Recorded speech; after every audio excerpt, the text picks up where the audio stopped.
Hey, good people. What have you been up to this festive season? At least mimi nilienda nilijipandia tusukuma twangu. So nilienda nikachukua mahali mchanga, nikaeka kwa ndoo, nikajibebea, nikaenda nikapanda kwa gunia. Ndo hizo nilijaza gunia, nikaenda nikachukua two seedlings. Hizo two seedlings, hizo sukuma mnaona hapo nilipanda 2020 during corona.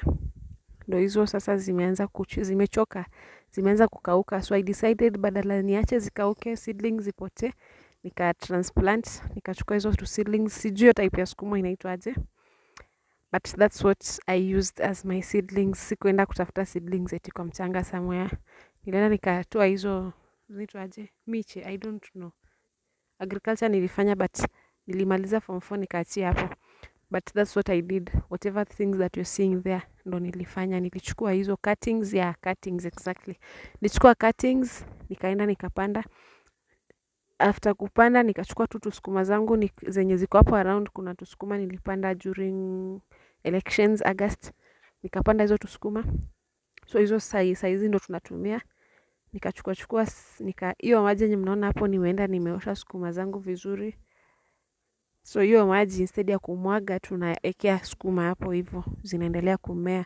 Na hizo tumitimiti si eti nakata tumitimiti tukule, no. Hizo tumiti nilikuwa nakatia kuku wakule so that they also enjoy, wapate to greens.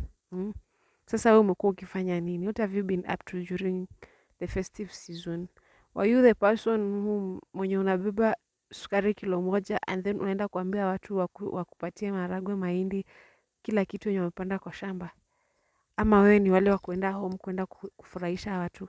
Ama wewe ni wale kama mimi tunaenda kufanya farming, tukirudi tunajua tu hata nikisota Nairobi nikipiga simu niletewe sukuma, naletewa sukuma immediately.